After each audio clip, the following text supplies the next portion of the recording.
Are you a military pilot? Please. It's me. The captain's voice cracked across the cabin at 37,000 feet.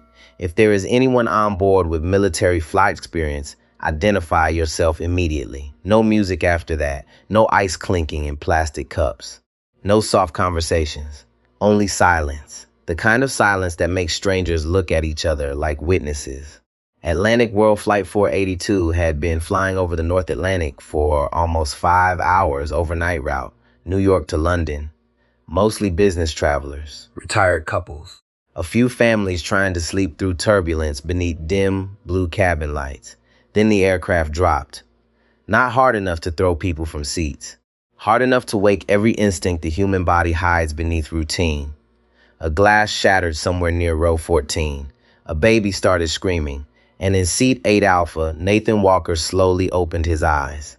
He looked ordinary, gray hoodie, wrinkled jeans, black carry-on under the seat, the kind of tired face people stop noticing after 40. Across the aisle, a woman in a cream sweater glanced at him for half a second before turning away. To her, he looked like every exhausted, middle-aged man flying economy after another forgettable work trip. She did not see the way his eyes focused instantly, sharp, cold, alert. Nathan had heard that tone before. Pilots used it when they were trying not to sound afraid. The aircraft trembled again. Overhead bins rattled violently. A man near the back shouted, "Jesus Christ." Then came the second announcement, this one worse. "Ladies and gentlemen, this is Captain David Reynolds. We are dealing with a technical situation requiring immediate assistance. If any former military pilots are on board, contact a flight attendant now." A wave moved through the cabin. Fear has a sound, not screaming, not yet. It sounds like seatbelts tightening, phones unlocking, dry swallowing, forced breathing. Near row 12, a mother pulled her son against her chest. The boy couldn't have been older than 7. His small dinosaur toy dropped into the aisle during another jolt. Nathan looked away. He thought of Emma, 9 years old, sleeping in Seattle right now beneath a lavender blanket with tiny white stars stitched across the corners. Missing front tooth, messy curls, one sock always falling off during sleep. He had promised her this would be a short trip. 3 days, back before the weekend, no delays, no surprises, no danger. 4 years earlier, Nathan Walker had stood in his kitchen wearing full Air Force dress blues while his daughter cried into his leg because she thought he was leaving forever again. That was the night he resigned. 14 years flying combat aircraft, gone, not because he stopped loving the sky, because he loved his daughter more. The aircraft shook harder. A frightened gasp rolled through the cabin. At the front, lead flight attendant Olivia Carter stepped into the aisle, gripping the interphone so tightly, her knuckles looked bloodless beneath the cabin lights. She was 45, professional, controlled. But Nathan noticed what most passengers missed, her breathing, too fast. Her eyes scanned the cabin row by row, searching desperately for someone who could help, while trying not to let the passengers see the panic building behind her smile. "Please remain seated," she said. Nobody believed her voice. A young man beside Nathan pulled off his headphones. "Man, are we crashing?" Nathan didn't answer because he was listening. Hydraulic imbalance, maybe. Possible control issue. Not engine failure. The movements were wrong for that. Another violent dip. A woman cried out near the rear galley. Olivia moved quickly down the aisle. "Sir, seatbelt please." "Mom, stay seated." Her composure looked expensive now, like something cracking under pressure. When she reached row 8, she paused. Her eyes flicked across Nathan, hoodie, tired eyes, black man traveling alone in economy. Then she moved on. That moment lasted less than 2 seconds. Nathan noticed anyway. People always told stories about him before he spoke. Too casual, too quiet. Doesn't look important. Doesn't belong in rooms like this. Boardrooms had done it. Airports had done it. Banks, hotels, restaurants. America had perfected that look long before either of them were born. Another announcement burst through the speakers, louder this time. "We need qualified assistance immediately." A businessman near the front muttered, "How the hell does this even happen?" Nobody answered him. Nathan exhaled slowly. Then he unbuckled his seatbelt. The click sounded unnaturally loud. Olivia turned instantly. So did half the cabin. Nathan stood, not dramatically, not like a movie hero. Just one exhausted man rising carefully into shaking cabin light. I was an Air Force pilot, he said calmly. The cabin froze. Olivia blinked once. Excuse me? F-16s, Nathan said. 14 years. The young man beside him stared. No way. Nathan ignored him. Olivia stepped closer now, suspicion fighting openly against hope. You have identification? No. Her face tightened immediately. That answer changed everything. A woman across the aisle whispered, "Oh my God." Another passenger muttered, "Then how do we know he's telling the truth?" Nathan kept his voice level. "I left the service 4 years ago. I don't carry military credentials anymore." Olivia crossed her arms unconsciously. Defensive posture. Human posture. "Sir, I need to understand the seriousness of this situation." Nathan looked directly at her. For the first time, something hard entered his expression. "I understand it better than most people on this airplane." The aircraft suddenly rolled sideways hard enough to force screams from multiple rows. A laptop slid across the floor. The little boy near row 12 started crying uncontrollably. Olivia grabbed the seat back beside her to stay upright, and for one brief second, the mask fell off her face. Fear, raw and visible, Nathan saw clearly. Not incompetence, not arrogance. Just a woman trying to keep 200 people alive while realizing she might not be able to. Then a new voice spoke from behind. "Ask him something real." An older man stood slowly from seat 9 Charlie, broad shoulders despite his age, gray hair, steady eyes. Robert Hayes, 63 years old, Army veteran. He studied Nathan carefully. "What variant?"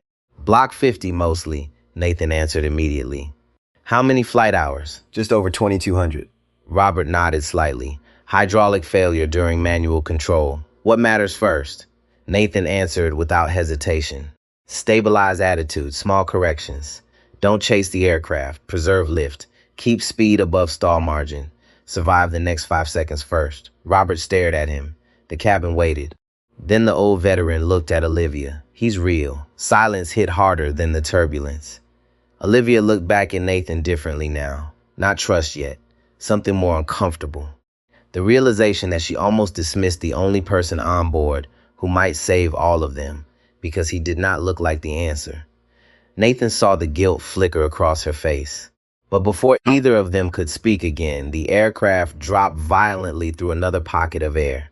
This time, people screamed. And somewhere far ahead, behind a locked cockpit door, a young first officer was losing control of an airplane full of human lives. Olivia Carter did not move for almost 2 seconds. The aircraft groaned around her. Rain hammered somewhere against the fuselage at 37,000 feet, and standing in front of her was a man she would have ignored 5 minutes earlier. Nathan Walker held her gaze calmly. No performance, no ego, just controlled patience. Behind them, passengers watched like a jury. A woman near row 10 whispered, "Please let this be real." Robert Hayes stepped closer into the aisle. "Get him to the cockpit." Olivia looked toward the front of the aircraft instinctively. The cockpit door remained shut, but the tension behind it felt alive now, like the airplane itself was struggling to breathe. Another violent shudder hit the cabin. This one worse. The overhead lights flickered. A scream tore loose from the back rows. The little boy near row 12 began crying so hard he could barely breathe. His mother wrapped both arms around him, shaking herself now. "Look at me, baby. Look at mommy." Nathan's eyes shifted toward them for one brief second. Emma again. Always Emma. Olivia noticed it. Something changed in his face whenever children cried. Not weakness, memory. The interphone buzzed sharply in her hand, making her flinch. She lifted it immediately. Yes? The voice on the other end was strained beyond professionalism. "Olivia, did you find anybody?" First Officer Ethan Miller. Young, talented, but terrified now. Olivia swallowed. "Possibly." "We don't have time for possibly." A loud warning alarm shrieked faintly through the line, then static. Then Ethan's voice again, tighter now. "Captain Reynolds is deteriorating. I need help now." The line cut.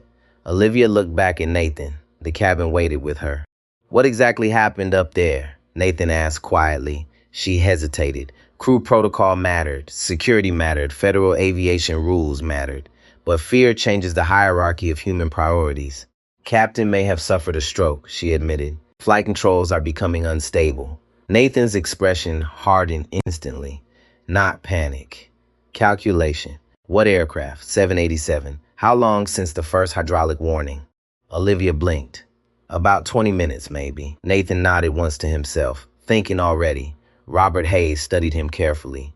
You've seen this before? Nathan answered without looking at him. I've seen pilots panic before. That sentence landed heavily, because everyone nearby understood what he really meant. People die when fear enters the cockpit. The airplane dipped suddenly to the left. Hard enough now that oxygen mask almost released. Passengers cried out across the cabin. A flight attendant near the rear lost balance and slammed into a seat armrest. Nathan reached out instinctively and steadied her before she fell. Fast hands. Military reflexes. The young attendant stared at him with wide eyes. Thank you. Nathan nodded once. Nothing more. Olivia made her decision. Come with me.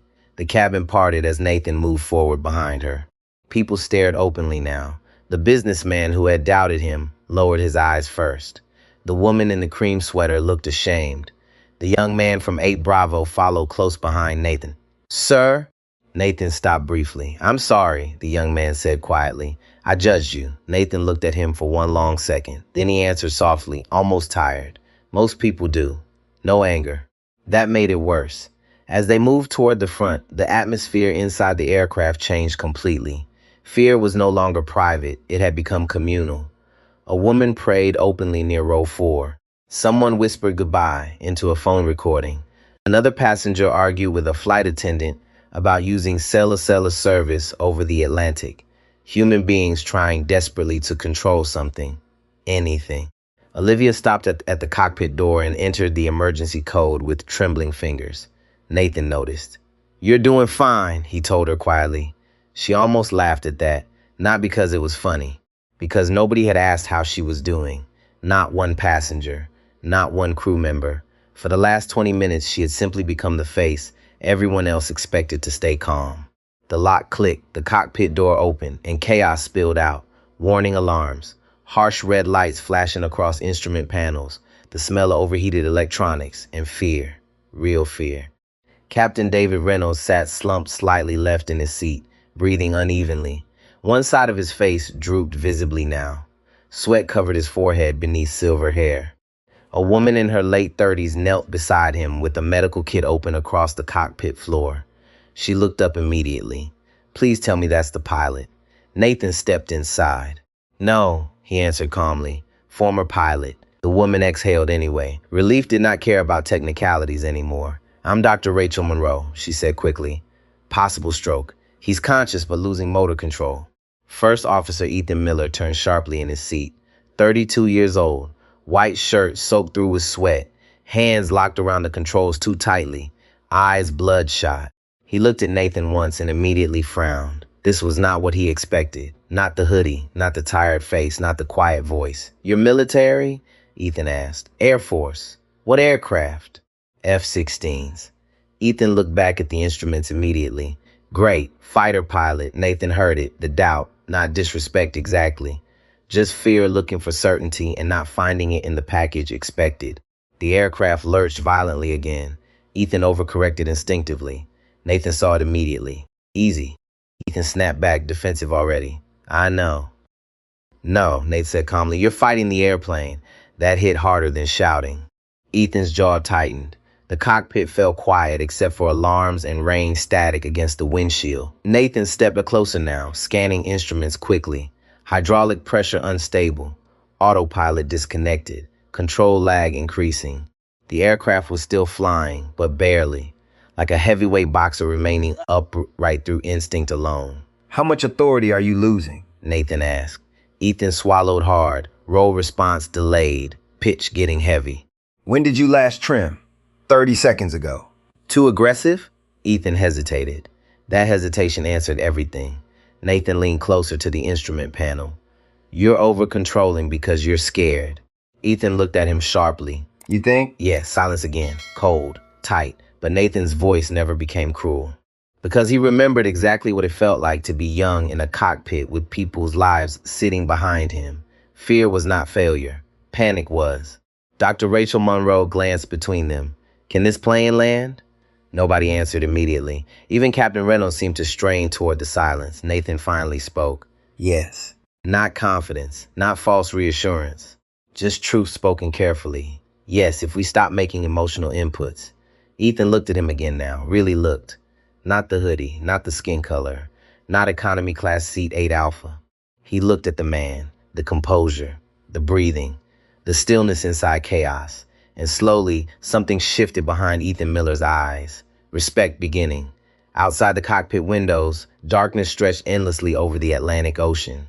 No city lights, no roads, only storm clouds beneath moonlight. And inside that cockpit, a former fighter pilot who had spent 4 years trying to become invisible quietly stepped back into the sky he swore he left behind forever. Nathan Walker did not touch the controls, not yet. He stood just behind First Officer Ethan Miller, close enough to see every tremor in the younger man's hands, far enough away to make one thing clear. This was still Ethan's aircraft. That mattered. In a cockpit, authority could save lives. But stealing authority from a frightened pilot at the wrong moment could break him completely. Nathan knew that. He had seen men lose confidence faster than they lost altitude. He lowered his voice. Ethan, listen to me. The first officer's eyes stayed locked on the instruments. I'm listening. No, you're reacting. That's different. Ethan's mouth tightened. A warning horn pulsed twice. Red light washed across his face. Nathan leaned in slightly. Your world is smaller now. Not London, not the Atlantic, not the people behind that door. Just attitude, airspeed, descent rate. That is all you own for the next 5 seconds. Ethan swallowed, his grip loosened by a fraction. Say it, Nathan said. Ethan blinked. What? Say what you're flying. For a moment, pride resisted him. Ethan had trained for this job. He had earned those stripes. He did not want to be coached like a student by a stranger in a hoodie. Then the aircraft dipped again, not violently, but enough to remind him that pride had no lift. Ethan inhaled through his nose, attitude slightly nose low, airspeed 280 knots. Descent rate unstable, roll left 2 degrees. Good, correct small. Ethan moved the yoke, too much. Nathan's voice cut sharp, smaller. Ethan froze, then eased off. The airplane answered late. The wings leveled slowly, grudgingly, like a tired animal accepting direction. Dr. Rachel Monroe looked up from Captain Reynolds. Her hand stayed pressed against the captain's wrist, counting pulse beneath shaking cabin light. She was used to hospitals, monitors, nurses, controlled rooms where emergencies had protocols and walls. This was different. This was medicine inside a metal tube over an ocean.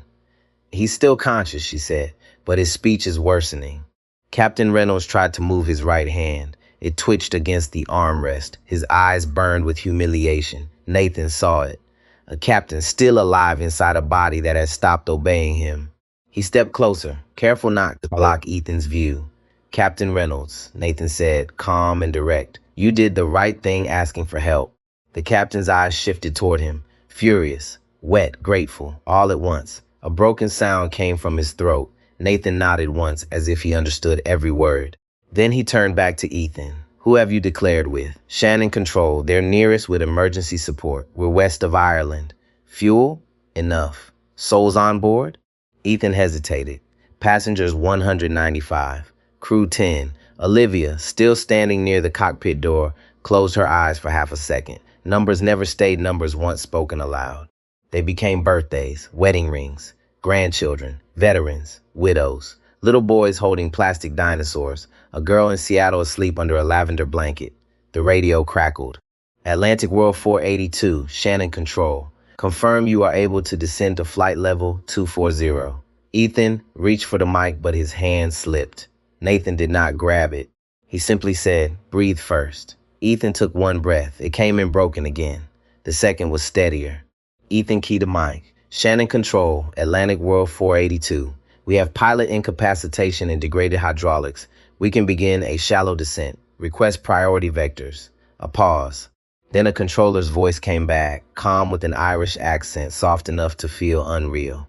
Atlantic World 482, you are priority traffic. Turn right heading 085 when able. Descend flight level 240. Emergency services standing by. Ethan stared at the heading bug. A simple right turn. On any normal night, nothing. Tonight, a negotiation with disaster. Nathan watched the pressure indicators, 2 degrees at a time. Ethan nodded. He began the turn. The aircraft resisted, then rolled too far. Olivia grabbed the jump seat strap. Dr. Rachel braced one hand against the floor to protect Captain Reynolds' head. Left correction, Nathan said. Ethan corrected too hard. Less. I'm barely touching it, then touch it less than barely. Ethan's jaw clenched. Sweat ran down beside his ear. The airplane tilted. A warning tone pulsed. For 1 second, the cockpit seemed to lean toward the black Atlantic below. Nathan's voice went quiet. Ethan. That quiet did more than a shout. It reached the part of the young pilot not yet consumed by panic. Stop chasing it. Ethan forced his hand still. 1 second. 2. The aircraft answered late, slowly, painfully. The wings came back toward level. Ethan exhaled so hard it sounded like he had been punched. Nathan nodded. There. You felt that? Yes. That delay is your new instructor. Respect it. Ethan almost laughed. It came out as a dry breath. Olivia watched Nathan with a strange expression. Minutes ago, she had demanded proof. Now she was seeing something paperwork could never show. Not just skill, command without cruelty, precision without ego. The interphone chimed behind her. She lifted it. Forward. A junior flight attendant's voice shook through the line. Olivia, passengers are asking what's happening. Some are standing. A man in business class says he needs to call his wife. People are filming. Olivia looked at Nathan. He did not look away from the instruments. Tell them enough, he said. Enough? If they think it is mild, they won't brace when you need them to. If they think it is hopeless, they'll panic. Give them the truth with a handhold. Olivia absorbed that. A truth with a handhold. She had worked airlines for almost 20 years, and nobody in training had said it better. She nodded and stepped out of the cockpit. The door shut behind her. The cabin hit her like heat. Not physical heat, human heat. Fear, breath, whispered prayer, screens glowing in dark hands, passengers twisting in their seats to look forward as if answers might appear through the cockpit door. Robert Hayes stood in the aisle near row 8, one hand raised. Sit down, he told a man trying to stand. You get up now, you're not helping anybody. I need to call my wife, the man snapped. His face was red, his eyes wet. Robert's expression softened for one beat. Then call her from your seat. Tell her you love her. Don't make somebody step over you later. The man stared at him, then sat down. Olivia moved to the forward galley and picked up the handset. Her thumb hovered over the button. She could feel every rule she had ever learned pressing against her ribs. Stay calm. Avoid alarming language. Maintain order. But order built on denial was fragile. She pressed the button. Ladies and gentlemen, this is Olivia Carter, your lead flight attendant. The cabin quieted fast. Too fast. We are preparing for a possible emergency landing at Shannon Airport in Ireland. The flight deck is working the problem. Emergency crews will meet us on the ground. A woman gasped. A child began crying. Olivia kept going. I need every passenger to listen carefully. Seats belts at low and tight. Put away phones, laptops, glasses, and loose items. Keep your shoes on. Feet flat on the floor. When we give the brace command, you will follow it immediately.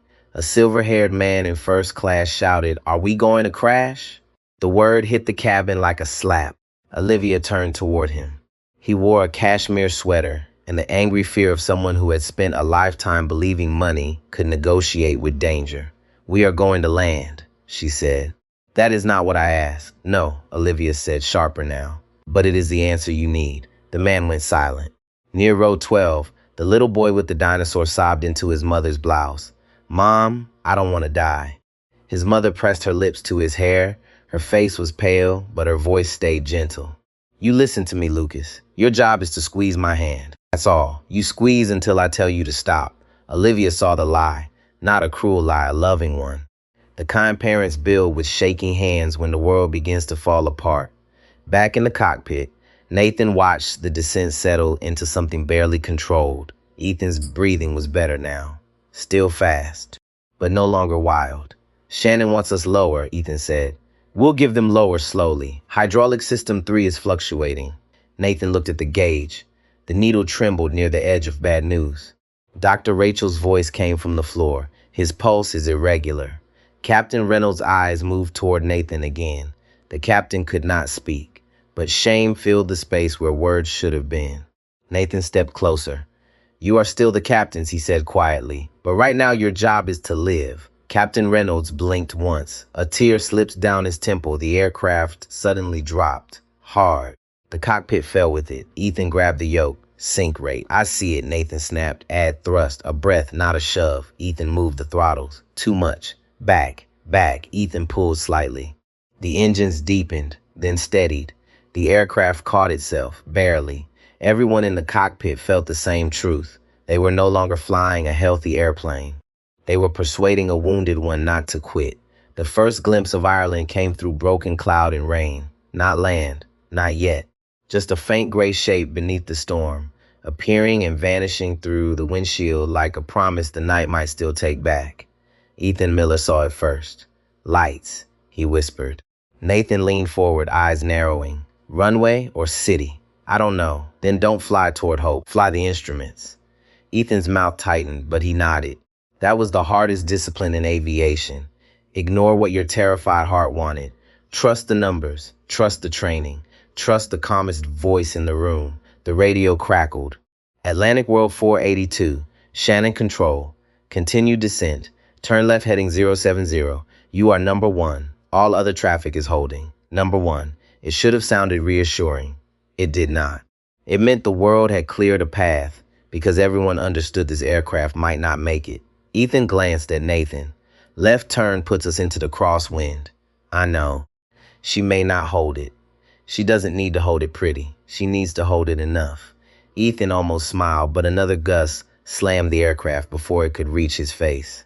The nose yard left. The right wing lifted. Ethan corrected too quickly. Wait, Nathan said. She's rolling. Wait, she's rolling, Ethan. The first officer froze his hands for half a breath.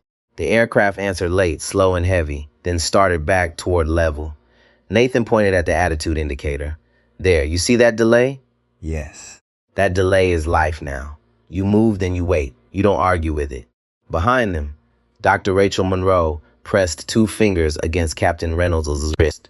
Her face was pale but steady. She had wrapped a folded blanket under his head and secured his shoulder with a cockpit strap to keep him from sliding as the aircraft rocked. The captain's eyes remained open. He could hear everything. That was mercy and punishment together. He had spent 30 years measuring himself by command, and now command belonged to a frightened young first officer and a stranger from row 8. Nathan understood that kind of wound. He had lived through losing himself once, not in a cockpit, at home.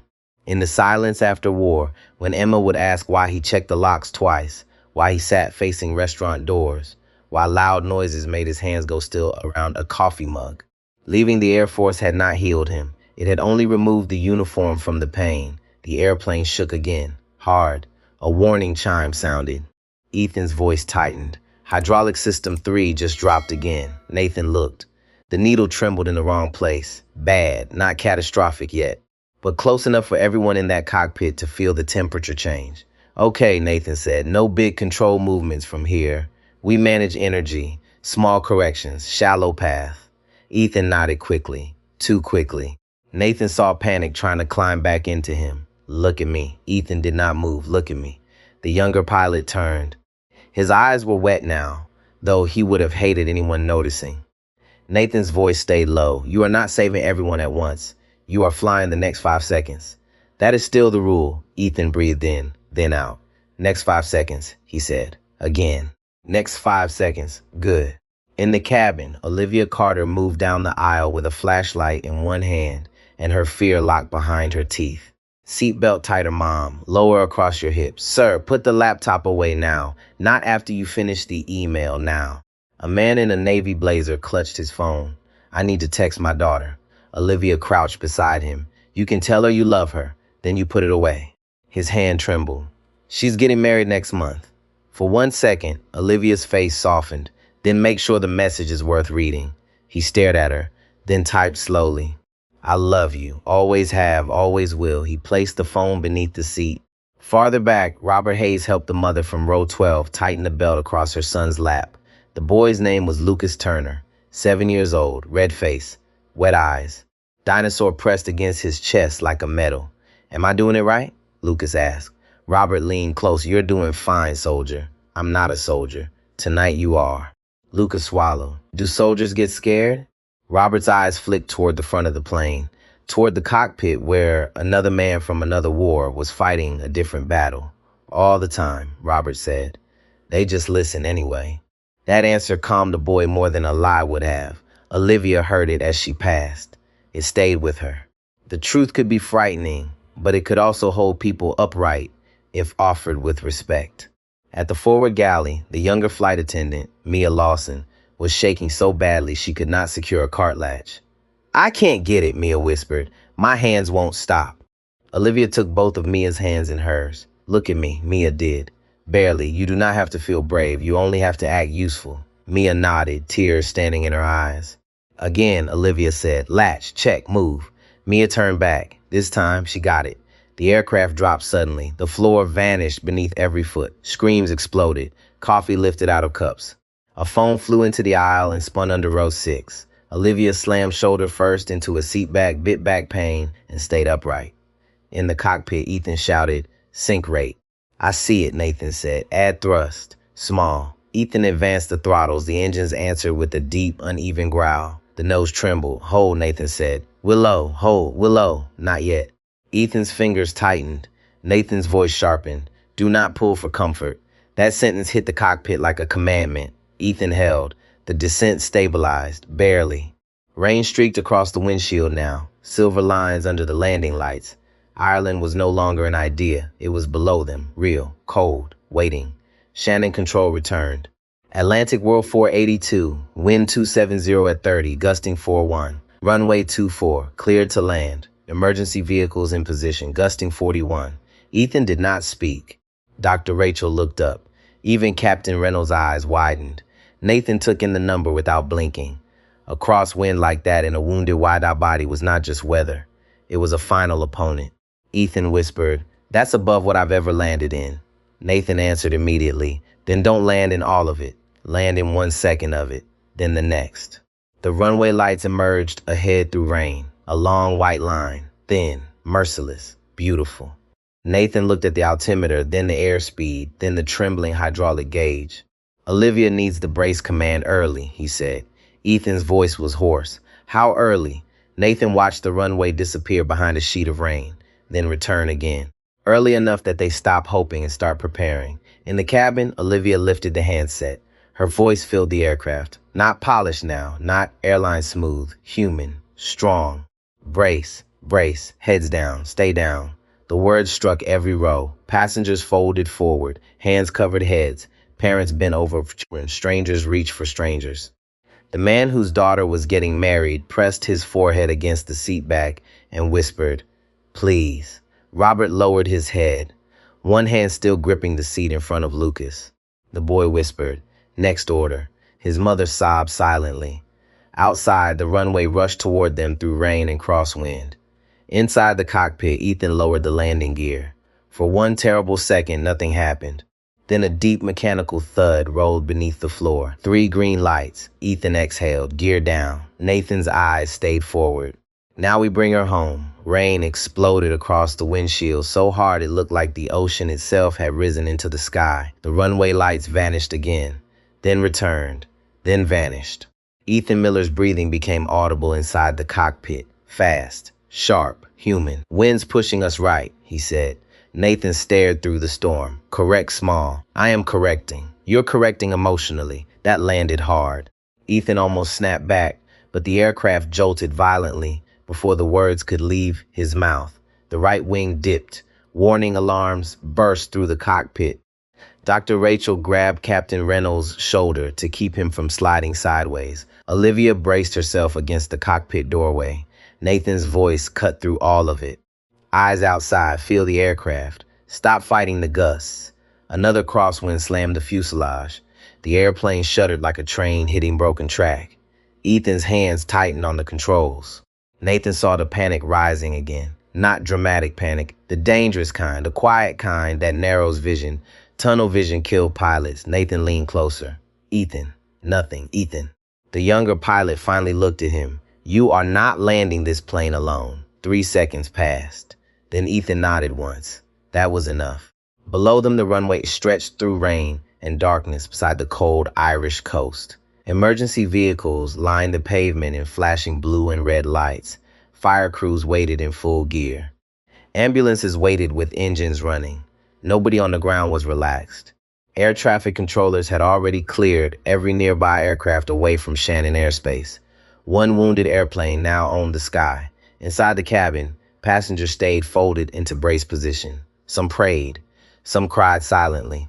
Some simply stared downward in shock.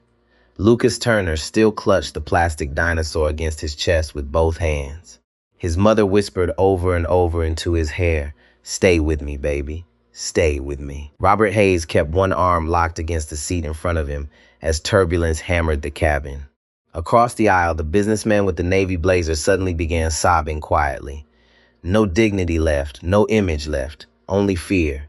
Olivia noticed something important then. Nobody cared anymore who had money, who flew first class, who wore expensive watches, who looked important. 30,000 feet above the Atlantic had stripped everyone down to the same truth. Human beings were fragile. The aircraft dropped again. Hard. Ethan reacted instantly. Too instantly. He pulled. "Don't," Nathan snapped, the nose pitched upward sharply. Airspeed bled away. Warning tones screamed. "Push," Nathan barked. Ethan shoved forward slightly. Too much. The airplane lurched nose down. Easy. Rain swallowed the windshield again. The runway disappeared completely. Ethan's face drained of color. "I lost it." Nathan's voice stayed calm. "No, you lost sight of it. Different problem." Another second. Then the lights reappeared through the rain. Closer now, much closer. Nathan checked altitude. Too high, too fast. Hydraulics weak, crosswinds brutal. There would not be many chances. "Listen carefully," Nathan said. "This landing is not about smooth. Forget smooth. We survive first, pretty later." Ethan swallowed hard. The aircraft trembled beneath them. Metal groaned through the floor. Nathan could feel every damaged system fighting the storm. He had flown combat missions in worse weather than this. But combat gave pilots one advantage commercial aviation never could: less weight, less responsibility. Now there were 205 souls behind this cockpit door. That changed the mathematics of fear. Captain Reynolds suddenly made a choking sound beside them. Dr. Rachel leaned close immediately. "David, stay with me." The captain's eyes moved weakly toward the runway lights ahead. Nathan saw the agony there, a pilot unable to protect his own aircraft.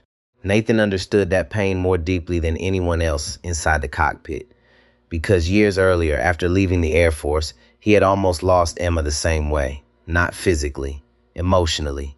The nightmares, the silence, the distance. Emma once asked him why he never smiled in photos anymore. That question hurt worse than war. It was the reason he disappeared from aviation completely.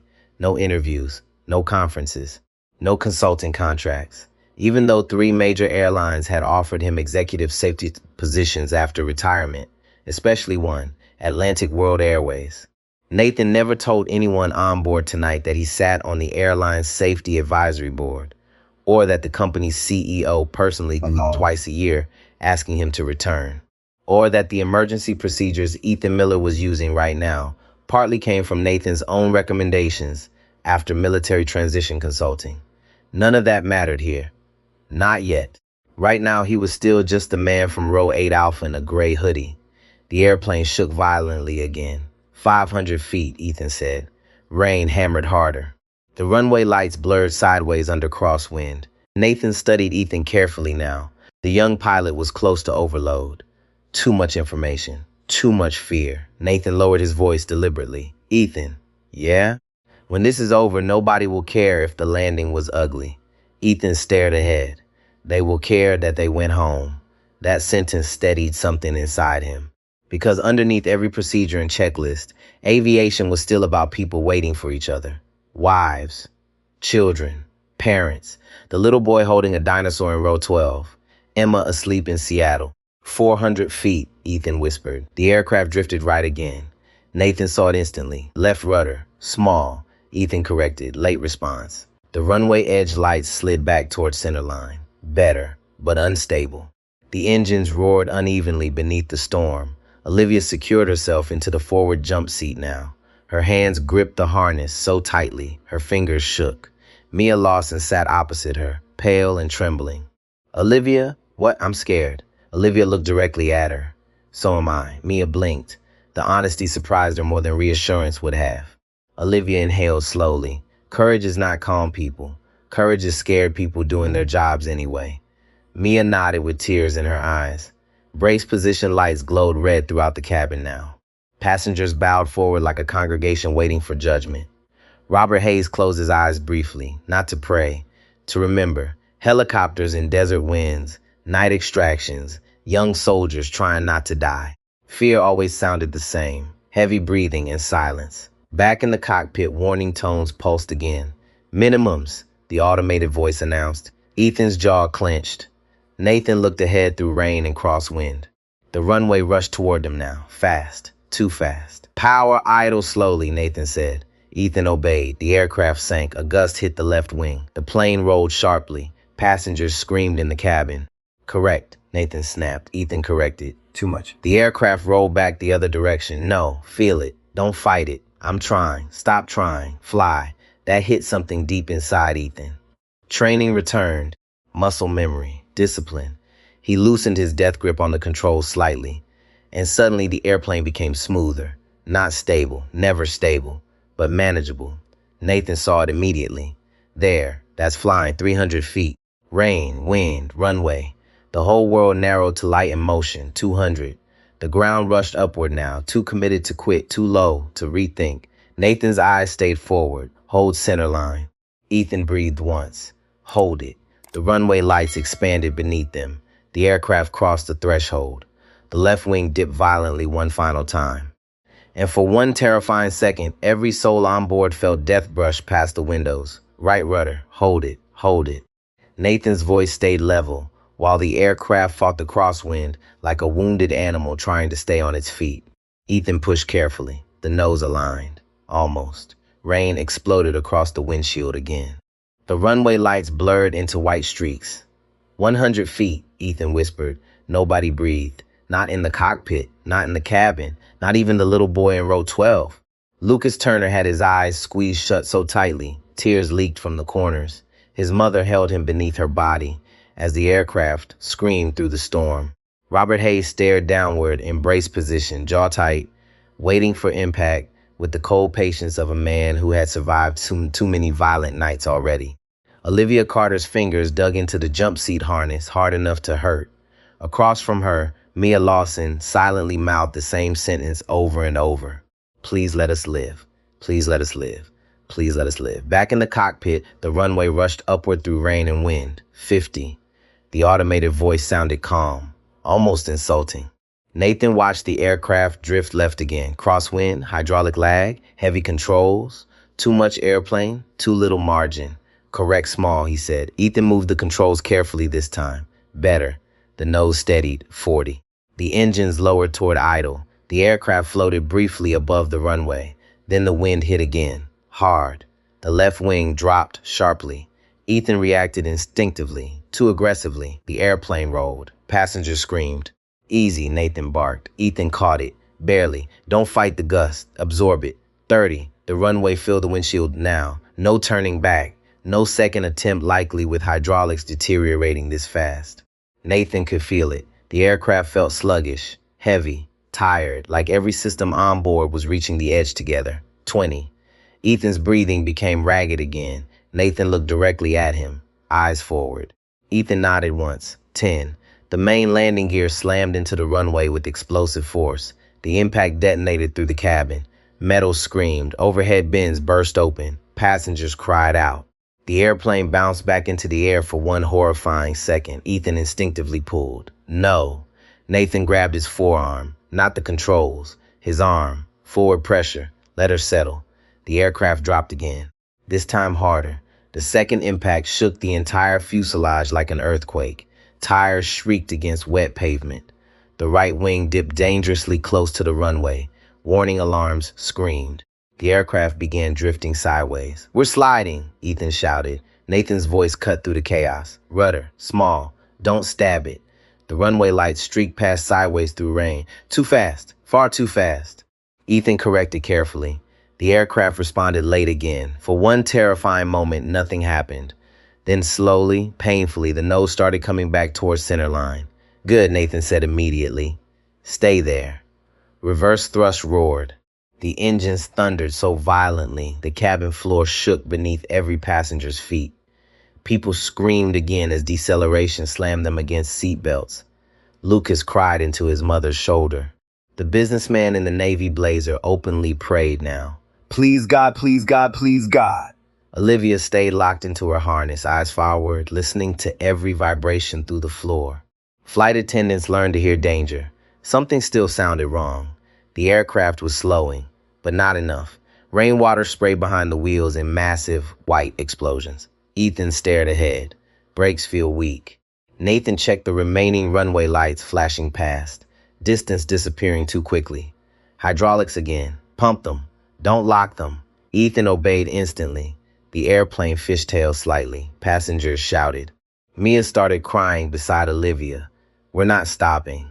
Olivia grabbed her hand without looking away from the cabin. Yes, we are, but her own heartbeat betrayed her. The runway ahead looked short now. Too short. Back in the cockpit, Shannon Tower crackled through the radio. Atlantic World 482. Emergency vehicles are following. Nathan ignored it. Nothing existed except wet runway and speed.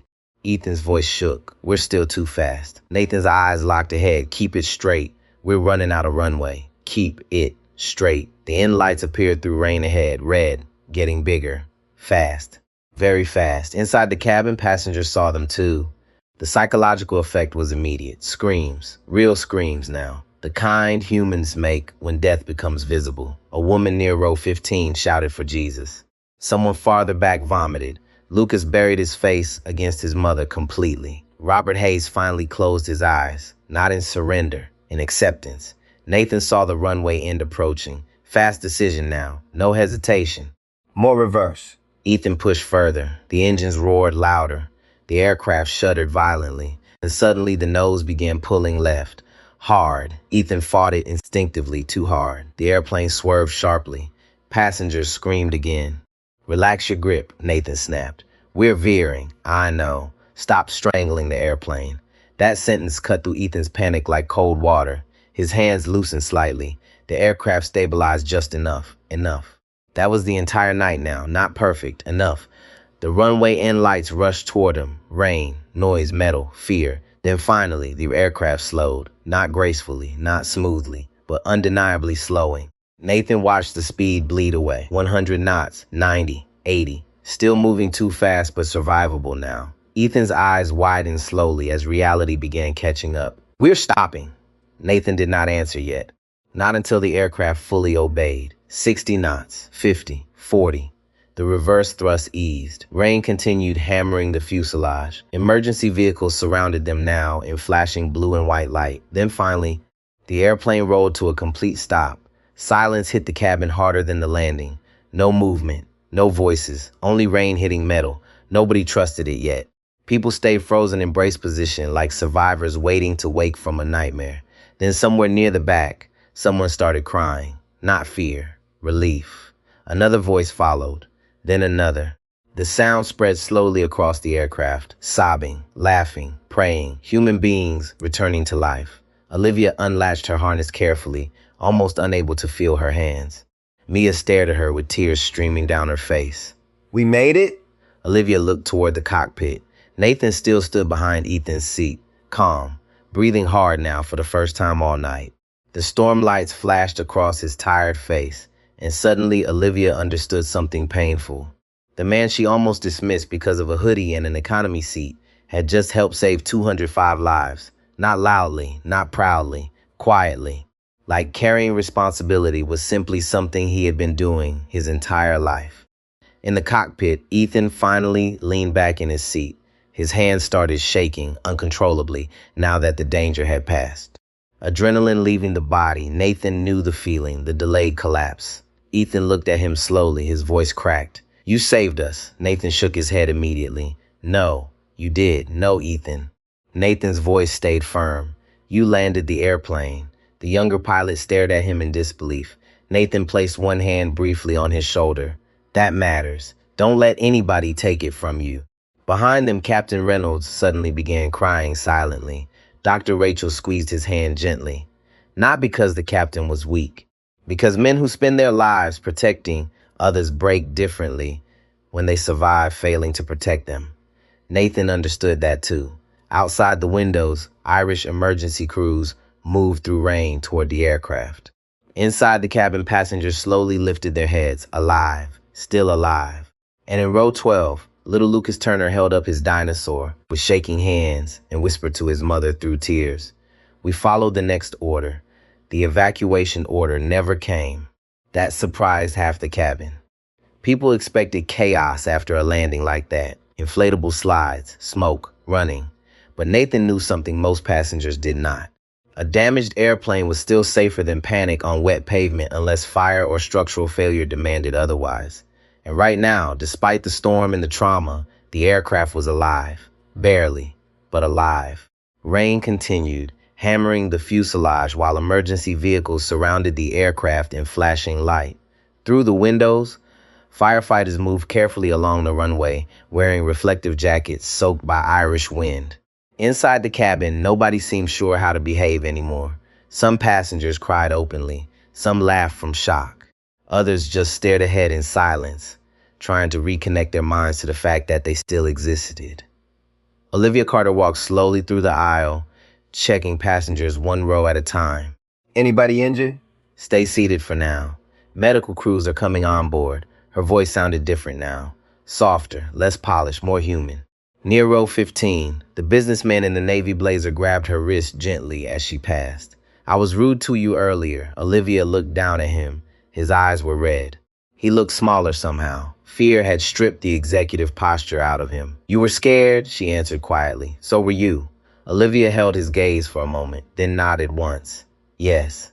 That honesty mattered more than professionalism now. Across the cabin, strangers began speaking to each other for the first time. A retired couple from Boston held hands with a young woman traveling alone. A college student helped an elderly passenger retrieve medication from a carry-on bag that had burst open during landing. The little boy Lucas finally loosened his grip on the dinosaur enough to breathe normally again. Robert Hayes sat beside him in the aisle seat now. You did good, Robert said. Lucas wiped his face. I was scared the whole time. Robert nodded slowly. That means you were paying attention. Lucas frowned slightly. You were scared too. The old veteran smiled faintly. Every brave person you ever meet was scared first. Lucas thought about that carefully. Children could recognize truth faster than adults sometimes. At the front of the aircraft, Dr. Rachel Monroe helped stabilize Captain Reynolds while paramedics boarded through the forward cabin door. Cold air swept inside briefly. Rain smell, jet fuel, wet concrete, life. The lead paramedic climbed into the cockpit quickly. Captain Reynolds? Rachel answered immediately. Possible ischemic stroke. Symptoms started approximately 40 minutes ago. The paramedic nodded and moved into action with practiced calm. Nathan stepped back automatically to make room. Always room for the next person doing their job. Ethan Miller removed his trembling hands from the controls slowly, as if afraid the airplane might start moving again without permission. Only now, with the danger gone, did he fully realize how soaked his uniform shirt had become. He looked over at Nathan again, different this time. Not curiosity, not uncertainty. Respect. Deep respect. You really flew fighters? Ethan asked quietly. Nathan nodded once. What squadron? Nathan hesitated briefly. 32nd. Ethan's eyes widened slightly. He recognized the name immediately. Elite Combat Unit. Decorated. Demanding. That was not small experience. That was serious aviation. Ethan studied him more carefully now. The calm voice, the precise language, the way he controlled fear without suppressing it. Suddenly the hoodie no longer mattered.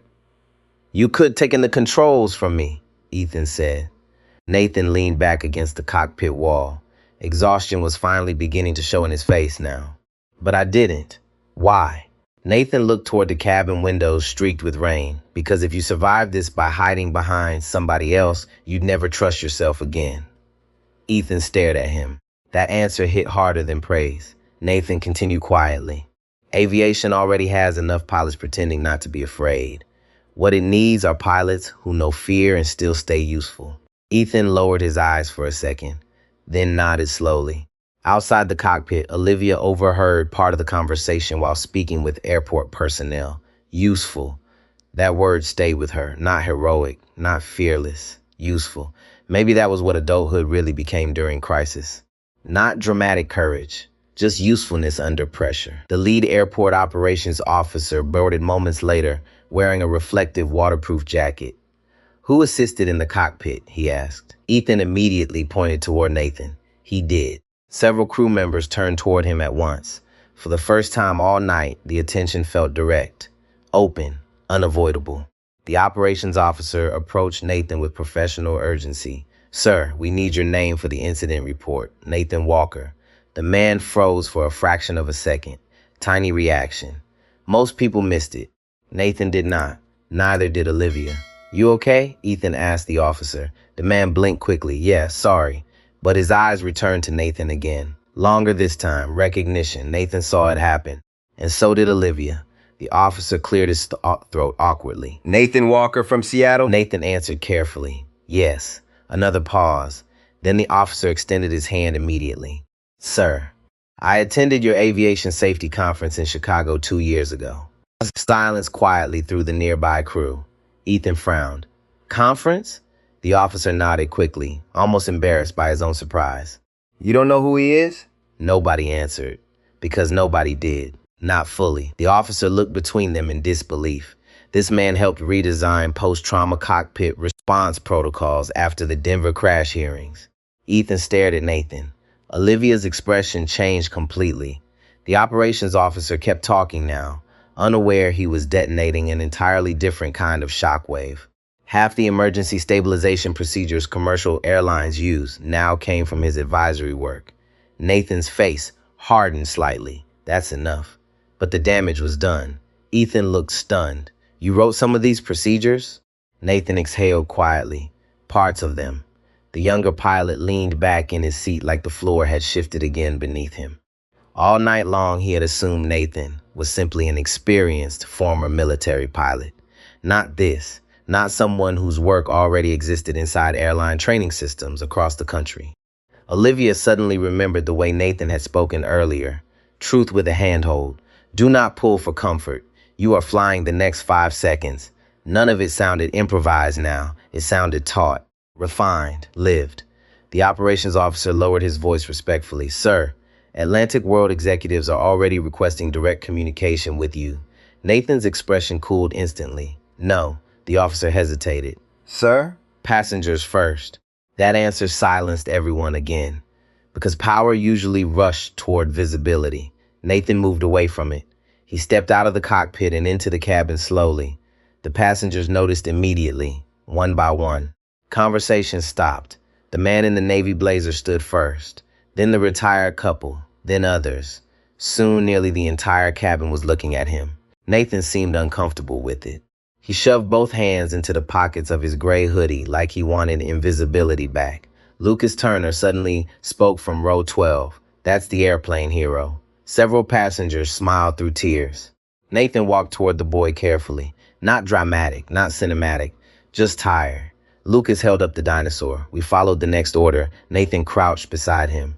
Yes, you did. Were you scared? The cabin became very quiet again. Adults wanted the answer too. Nathan looked at the child for a long moment before answering honestly. Yes. Lucas frowned. But you still helped. Nathan nodded slowly.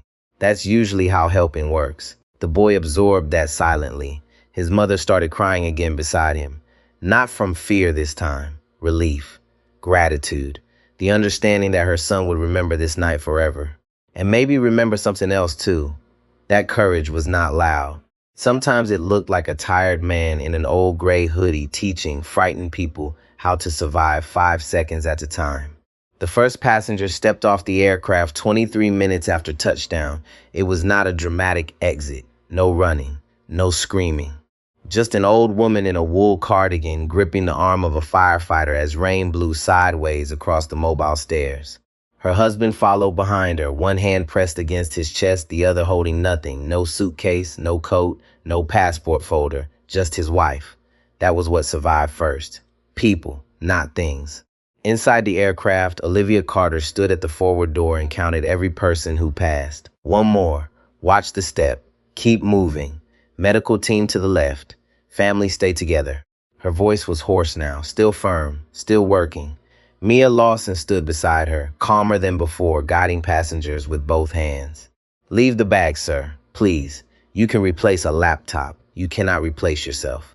The man stopped reaching for the overhead bin. Something in Mia's voice made him obey. She had learned in the last hour what some people never learn in a lifetime. Authority was not about volume. It was about caring enough to be clear.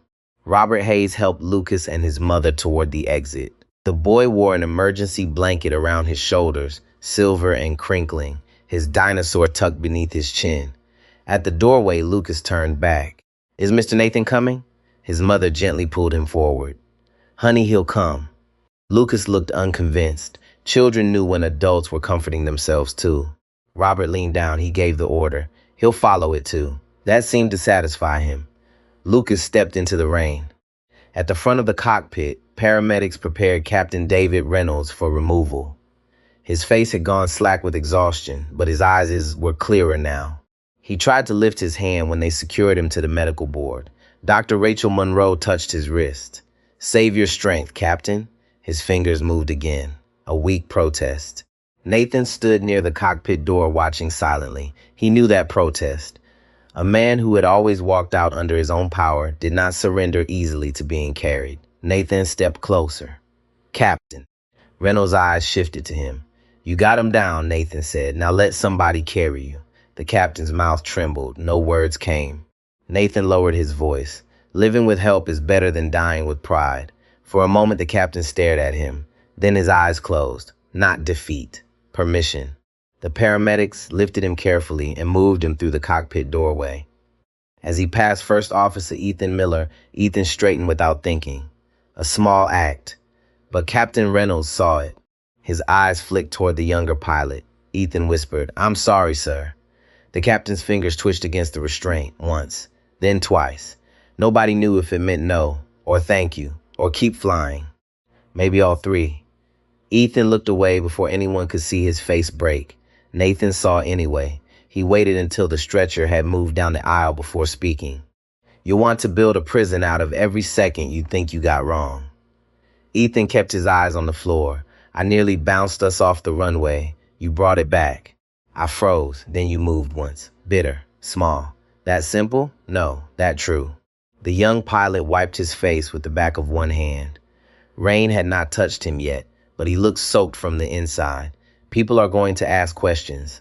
They should. They'll ask why I needed help. Nathan looked at him fully, then tell them the truth. A captain went down, a system degraded. You accepted help. That is not weakness. That is aviation. Ethan stared at him. That was the lesson underneath all of it. Pride killed quietly. Help saved loudly. In the cabin, the young man who had sat beside Nathan waited near row 8. His name was Tyler Grant, 26. Sales job, loud headphones, expensive sneakers. He held his phone in one hand, but he was not recording anymore. When Nathan stepped into the aisle, Tyler swallowed. "Mr. Walker." Nathan stopped. Tyler looked like he wanted to disappear. "I said something earlier about you being serious. Like I couldn't believe you were. You." Nathan waited. Tyler's voice dropped. "I thought you were just some guy." Nathan's expression remained even. You did. Tyler flinched but nodded, yeah. Nathan looked toward the open aircraft door where rain flashed under emergency lights. "You're alive," he said. So remember it. Tyler nodded slowly. That was not forgiveness. Not exactly. It was something more useful. A burden handed back to the person who owned it. Tyler put his phone in his pocket and stepped aside. As Nathan reached the forward door, Olivia blocked him with one arm. "You next. Crew first. Not tonight." He looked at her. Her eyes were red, her bun half fallen, her uniform sleeve torn near the cuff, but she still carried command in her shoulders. "You helped bring this aircraft down," she said. "Now get off it while I still have authority to tell you what to do." For the first time all night, Nathan almost smiled. "Yes, Mom." He stepped onto the wet stairs. Cold Irish rain struck his face immediately. It felt shocking, clean, real. Below, survivors stood in clusters beneath emergency lights, wrapped in silver blankets. Some were crying into phones. Some held each other with both arms. Some stared at the aircraft like it was a creature they had escaped from and still loved. A firefighter reached for Nathan's elbow as he descended. "Careful, sir. Nathan's shoes hit the runway. For 1 second, his knees almost failed. Not from injury, from gravity, from the body finally understanding it no longer had to hold the sky together. He walked away from the aircraft slowly. Behind him, Atlantic World 482 loomed in the rain, wounded but whole. Ahead, Lucas spotted him. The boy pulled free from his mother and ran 3 steps before she caught his blanket. Mr. Nathan. Nathan turned. Lucas lifted the dinosaur into the air like proof. He made it too. Nathan crouched despite the rain. Good. He followed orders. Lucas studied him. Are you going home now? The question entered Nathan's chest like a blade. Home. Seattle. Emma. The promise. I'm trying, he said. Lucas nodded solemnly as if that was a serious adult answer and deserved respect. His mother stepped forward then. She was shaking hard now that the danger had passed. I don't know how to thank you. Nathan stood. Hold your son. She cried harder at that. Then she did exactly what he said. Nathan's phone buzzed in his hoodie pocket. Once. Then again. Signal had returned. He pulled it out with fingers that suddenly did not feel steady. The screen glowed in the rain. Margaret Collins calling. His neighbor. Emma's caretaker. The woman who had promised to sleep in the guest room while he was away. Nathan stared at the name. The whole runway seemed to go quiet around him. He could handle alarms, hydraulics, crosswinds, a failing cockpit. But one phone call from home nearly broke him. He answered. Margaret. Her voice came through tight and frightened. Nathan Walker, tell me you are not on the flight they're showing on the news. He closed his eyes. Rain ran down his face. For once, he did not know how to make the truth gentle. I was. A sharp inhale, then silence. Behind him, emergency lights flashed against the damaged aircraft. Around him, survivors repeated the same sentence into phones all across the runway. I'm alive. I'm alive. I'm alive. Nathan swallowed. Is Emma awake? Margaret's voice softened, but only slightly. Not yet. But she will be. And when she asks me if her father is coming home, I need to know what to tell her. Nathan looked back at the plane, at Olivia helping the last passengers, at Ethan standing near the stairs, staring into the rain like a man newly born into responsibility. At Robert Hayes wrapped in a blanket he clearly hated, at Lucas holding a dinosaur against his chest. Then Nathan answered, voice low and shaking. Tell her I kept my promise. The emergency reception hall at Shannon Airport looked nothing like the inside of an aircraft. It was too bright, too still, too ordinary. Fluorescent lights hummed overhead. Paper cups of coffee sat untouched on plastic tables. Silver emergency blankets rustled around shoulders. Paramedics moved from chair to chair, checking blood pressure, asking names, shining small lights into tired eyes. Nobody complained about the coffee. Nobody asked about hotel vouchers. Nobody argued about missed connections. For a little while, survival had made everyone honest. Nathan Walker stood near the far wall in his damp gray hoodie, arms folded loosely, watching people become themselves again. Not the polished versions they carried through airports, the real ones. A grandfather held his wife's hand with both of his. A college student stared at her phone but never unlocked it. A man who had been angry in first class sat with his head bowed, whispering into a call. I'm sorry, I should have said it before. I love you. Lucas Turner slept against his mother's side, still clutching his dinosaur. His face was streaked with dried tears. One small shoe was missing. Nobody cared. Robert Hayes sat nearby with an emergency blanket around his shoulders. He had rejected it 3 times until a nurse put it on him with the quiet authority of someone who had raised sons. He caught Nathan's eye across the room and gave him a small nod. Not admiration, recognition, one soldier to another. Olivia Carter sat at a folding table, giving her statement to airport, police, and aviation officials. Her hair had fallen completely loose now. Her uniform jacket hung over the back of a chair. Her hands were folded in front of her to hide the trembling. What time did the passenger identify himself? An investigator asked. Olivia looked toward Nathan before answering. After the second cockpit announcement, I was searching the cabin. He stood in row 8. Did he provide credentials? No. The investigator glanced up. No identification at all? Olivia swallowed. No. And you allowed him into the cockpit? Her jaw tightened. I hesitated. That is not what I asked. Olivia looked directly at him. Her voice changed then. It became quieter, but stronger. I allowed him into the cockpit after a former Army officer verified his military knowledge under questioning, and after First Officer Miller requested immediate assistance due to pilot incapacitation and aircraft control degradation. The investigator paused. Olivia continued. If you're asking whether I followed a perfect checklist in an imperfect emergency, no. I made the best decision available to protect the people on board. The room near them went silent. The investigator nodded slowly and wrote it down. Across the hall, Ethan Miller sat alone with both elbows on his knees. He still wore his pilot shirt, but the stripes on his shoulder looked heavier now. His coffee had gone cold between his hands. Nathan walked over and sat beside him without asking. For a while, neither man spoke. Finally, Ethan said, "They're going to say I couldn't handle it." Nathan looked forward. "They're going to say a lot of things. That doesn't help." "No." Ethan gave a tired, humorless laugh. "You always this comforting?" "When I'm tired." Ethan looked down at his hands. They had finally stopped shaking. That almost scared him more. "I keep seeing the bounce. You will. I keep seeing the runway sliding left. You will." Ethan turned to him. "You could pretend it gets easier." Nathan shook his head. "That would be disrespectful." The word landed softly. Disrespectful, not harsh. "True." Nathan continued. "You'll remember the bad seconds first. That's how the mind tries to protect itself. It replays danger so you don't miss it next time.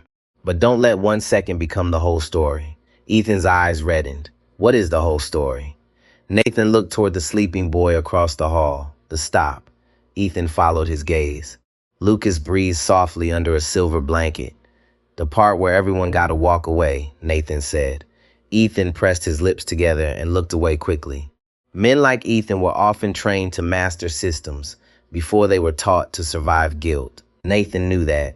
He had carried his own guilt like a second uniform for years. At the main entrance, 2 men in dark suits arrived with airport security badges clipped awkwardly to their jackets. Airline crisis response. Nathan recognized the type before they spoke. Careful faces, soft voices, eyes already measuring liability. The taller one scanned the room and came directly toward him. "Mr. Walker?" Nathan stood slowly. "I'm Daniel Price with Atlantic World's Crisis Response Team. First, on behalf of the company, thank you. What you did tonight was extraordinary." Nathan's expression did not move. "How is Captain Reynolds?" Daniel blinked. "He's being evaluated. Early reports are stable." Good. "And the passengers? We're arranging hotels, counseling support, medical care, rebooking, everything appropriate." Nathan studied him. Appropriate is a small word after a night like this. Daniel hesitated. He had expected gratitude, maybe exhaustion, maybe cooperation. Not this.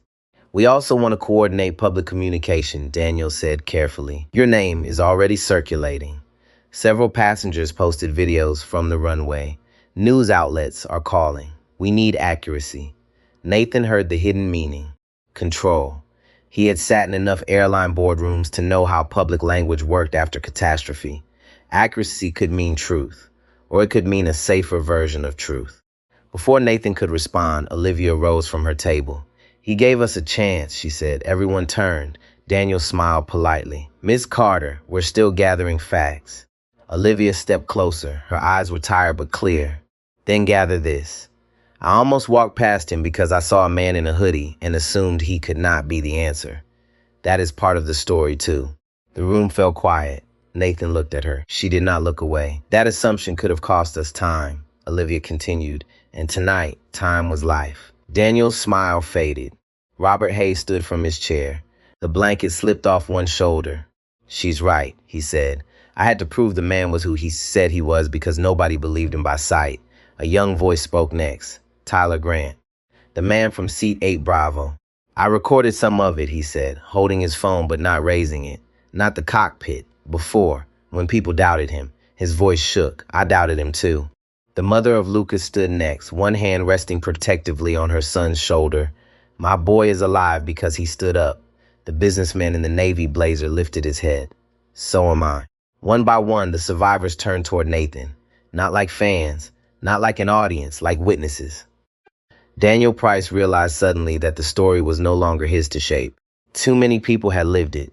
Too many people had seen not only what Nathan did, but how quickly they had underestimated him. Nathan felt trapped under all of it. He had wanted to make a phone call, sit quietly, get home. Instead, he had become a mirror in a room full of people who were not sure they liked what they saw. Robert walked closer and lowered his voice. Don't run from it too fast. Nathan looked at the floor. I'm not a hero. Robert's reply came gently. Most real ones hate the word. Before Nathan could answer, his phone buzzed. A video call. Margaret Collins. His hand tightened around the phone. The room faded. The officials, the survivors, the questions. All of it vanished behind one truth. Emma was awake. Nathan stepped toward a quiet corner and answered. Margaret's face appeared first, lined with worry and relief. Behind her was Nathan's kitchen in Seattle, morning light through the blinds, a cereal bowl on the counter. Then the phone shifted. Emma filled the screen, messy curls, pink pajamas, red eyes trying hard not to cry. Daddy? Nathan closed his eyes for half a second. When he opened them, his voice was almost gone. Hey, baby, they said your plane was broken. Around the hall, conversation softened as people realized what was happening. Nathan swallowed. It had trouble. Did you get scared? The question moved through him more deeply than any warning alarm. He could have protected her with a lie. He almost did. Then he remembered Lucas. Robert's answer. All brave people were scared first. Yes, Nathan said. I was scared. Emma's face changed. Not disappointed. Relieved. But you still came home? Nathan pressed his hand over his mouth for 1 second, fighting for control. I'm coming home now. Emma lifted her small hand to the screen. Nathan placed his own hand against the glass. An ocean between them, a promise still alive. I told you, he whispered. I promised. By sunrise, Nathan Walker's name had already crossed the ocean before he did. It moved through shaky phone videos, emergency radio clips, passenger voice messages, and blurry photos taken through rain-streaked airport windows. A man in a gray hoodie, a former fighter pilot, a safety expert nobody recognized. The quiet passenger from seat 8 Alpha who stepped into a failing cockpit and helped bring more than 200 people back to Earth. But Nathan did not watch the videos. He sat alone near a quiet gate at Shannon Airport with a paper cup of coffee cooling between his hands. His hoodie had dried stiff at the shoulders. His eyes burned from lack of sleep. Around him, airport workers moved gently, speaking in soft voices as if the building itself had learned respect overnight. Across the waiting area, Olivia Carter stood with her crew. She had given statements, checked passenger lists, spoken with investigators, called families for injured passengers who were too shaken to speak. Still, every few minutes, her eyes found Nathan, not because she doubted him now, because she could not stop thinking about how close she had come to missing him. A man can sit 3 rows away from salvation, she thought, and the world can still look past him because he does not match the picture in our heads. That thought would stay with her longer than the landing. Ethan Miller approached slowly, carrying 2 fresh coffees. His uniform was wrinkled. His hair was still damp. He looked older than 32 now, not broken. Older. He placed 1 cup beside Nathan. Figured yours was dead. Nathan took it. Thanks. Ethan sat beside him. For a while, neither man spoke. Outside the window, Atlantic World 482 stood beneath a gray Irish morning, surrounded by maintenance trucks, investigators, and floodlights. Ethan nodded toward it. I keep seeing the bounce. Nathan looked at him. You will. I keep hearing myself pull. You will. That's supposed to help? No. Ethan gave a weak laugh. You really don't soften anything. Nathan took a slow drink of coffee. It tasted burnt. It tasted perfect. You'll also remember the stop, he said. Ethan looked at him. The stop? The part where everybody lived. The young pilot's throat moved. He looked down at his hands. I don't know how to carry that.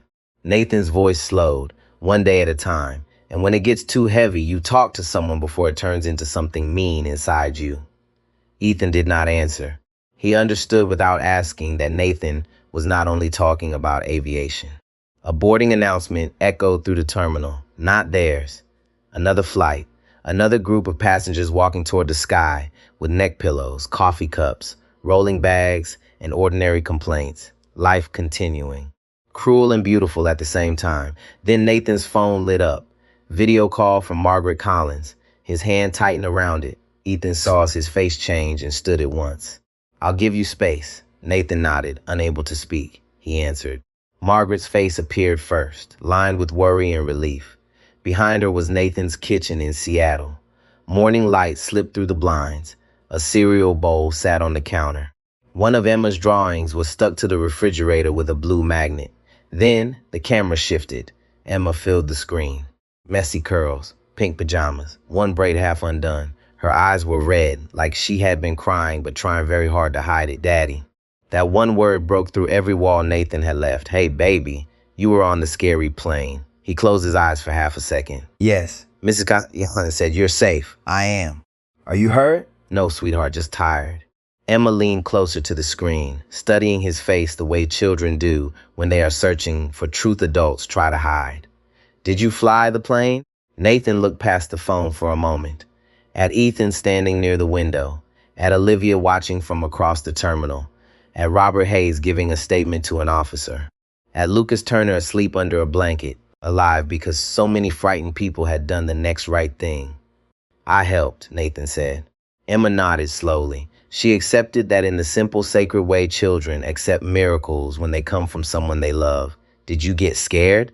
Nathan felt the honest answer rise in him. The only answer that would teach her something worth keeping. Yes, he said, I got scared. Her face changed, not disappointed, relieved. But you still came home. His voice nearly failed. I'm coming home now. Emma pressed her small hand against the screen. Nathan lifted his hand and matched it, palm to glass. Father and daughter separated by an ocean, held together by a promise that had survived steel, rain, fear, and the old ghosts of war. I told you, he whispered. I promised. Margaret turned away in the background, wiping her face with the corner of her sleeve. Later, when Nathan boarded the flight that would take him back to the United States, nobody asked whether he belonged in his seat. Nobody looked at his hoodie and built a smaller story around him. The gate agent said his name softly. The crew greeted him with a silence deeper than applause. Passengers recognized him, but they did not rush him. They simply stepped aside. For once, the world made room. Nathan took his seat by the window and looked out at the pale morning sky. He had spent years believing the pilot he used to be and the father he wanted to be could not live inside the same man. But somewhere over the Atlantic, between terror and duty, he had learned the truth. Courage was not the absence of fear. Courage was love under pressure. It was a mother lying gently to her child so he could keep breathing. It was a young first officer refusing to let go. It was a flight attendant admitting the cost of her assumptions. It was an old soldier standing up in an aisle. It was a tired father breaking his silence because strangers needed him and because one little girl at home still believed he would return. When the plane lifted from Ireland, Nathan closed his eyes. This time he did not dream of alarms. He dreamed of a front door opening in Seattle, small feet running across hardwood, Emma's arms around his neck, her voice against his shoulder. Daddy, you came home. And in that dream, as in life, Nathan held her tight and answered the only way a promise can be answered. I did. Stories like Nathan's remind us that ordinary people often carry extraordinary histories, and judgment can blind us to the very person who might save us. If this story moved you, please like this video, subscribe for more powerful stories about courage and dignity, and comment with 3 words in English. Never judge anyone.